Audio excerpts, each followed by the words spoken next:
के अवसर पर साधु संतों की भव्य पेशवाई निकलती है। आसमान से फूल बरसाए जाते हैं। अखाड़ों के महामंडलेश्वर रथ पर सवार होकर ऐसे निकलते हैं मानो राजा अपने नगर के भ्रमण पर निकला हो। सभी अखाड़े भव्य शाही अंदाज में गाजे बाजे के साथ मेले में प्रवेश करते हैं। हर रथ के आसपास अन्य साधु संत अपने अपने अंदाज में नाचते गाते चलते हैं।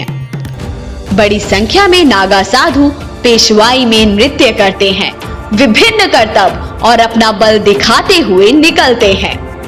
लोग स्थान स्थान पर भव्य स्वागत करते हैं और आशीर्वाद लेते हैं। तस्वीरें अत्यंत मन मोहने वाली होती हैं।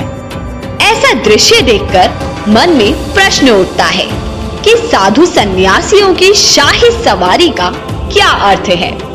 तो हम आपको बताते हैं कि प्रत्येक शाही सवारी और इन अखाड़ों का क्या महत्व है और ये किस व्यवस्था से जुड़े हैं। इन सभी का संबंध आदि गुरु शंकराचार्य से है। जब सनातन धर्म में अनेक संप्रदायों ने आकार ले लिया और उनमें वैचारिक मतभेदों के साथ कटु मनभेद भी होने लगे, तो जगत गुरु शंकराचार्य ने पूरे राष्ट्र को एकता के सूत्र में बांधने और जनसामान्य को अनुशासित रखने के लिए साधुओं और सन्यासियों की एक व्यवस्था दी, जो श्री दशनामी व्यवस्था के नाम से जानी जाती है। ये साधु संत सन्यासी अवश्य हैं, लेकिन इनके ऊपर राष्ट्र की एकता और सुरक्षा का बड़ा दायित्व है। श्री दशनामी व्यवस्था धर्म रक्षकों का संप्रदाय है। आचार्य शंकराचार्य ने इन्हें दशनामी अर्थात 10 संप्रदायों में बांटा है। वन, पुरी, अरण्य, सरस्वती, तीर्थ, भारती, आश्रम, गिरि, पर्वत और सागर। प्रत्येक संप्रदाय के पास विशेष स्थान से जुड़े उत्तरदायित्व हैं। आदि गुरु शंकराचार्य ने साधुओं और सन्यासियों को कुछ अखाड़ों में बांटा। इन सभी अखाड़ों में से जूना अखाड़ा सबसे बड़ा अखाड़ा है। इस अखाड़े में सन्यासियों की संख्या 4 लाख से अधिक है। इनमें से अधिकतर साधु नागा साधु हैं। दशनामी व्यवस्था के अंतर्गत अखाड़े उसी तरह काम करते हैं जैसे हमारे देश की राज्यसभा और लोकसभा। जिस तरह देश का नेता राष्ट्रपति और सरकार का नेता प्रधानमंत्री होता है, उसी तरह अखाड़ों में भी आध्यात्मिक और कार्यकारी मुखिया होते हैं। आध्यात्मिक मुखिया होते हैं आचार्य महामंडलेश्वर।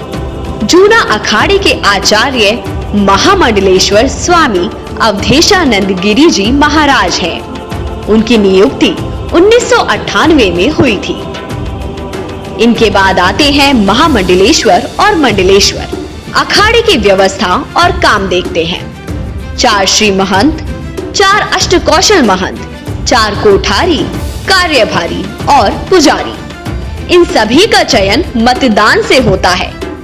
ये चुनाव कुंभ मेले के दौरान होते हैं। श्री पंच दशनाम जूना अखाड़े में रमता पंच अखाड़े का मालिक होता है। रमता पंच के आदेश पर ही अखाड़े की प्रशासनिक और न्याय प्रणाली चलती है।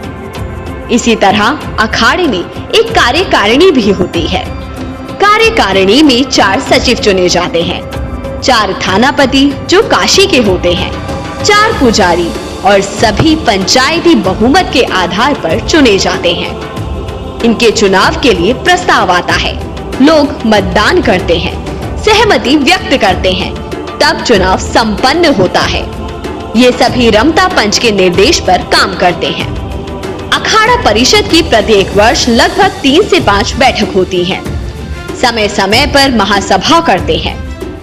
साधु बनने से पहले धर्म से ऊंचा राष्ट्र बताया जाता है। यही वजह है कि अखाड़ों में साधु संतों को शास्त्र के साथ शस्त्र विद्या का भी ज्ञान दिया जाता है। श्री पंच दशनाम जूना अखाड़े की यही विशेषता है कि जूना अखाड़ा के संत स्वयं को धर्म रक्षा सेना मानते हैं। यहाँ के नागा साधु जितनी बेहतर ढंग से शास्त्र को समझते हैं, उतना ही शस्त्र विद्या में भी कुशल है। स्वतंत्र भारत में लोकतांत्रिक व्यवस्था पश्चिम से नहीं लाई गई, अपितु राजनेताओं ने श्रीपद दशनाम व्यवस्था को समझा और इस व्यवस्था को अंगीकार किया। Thank you for watching. Please subscribe, like and share.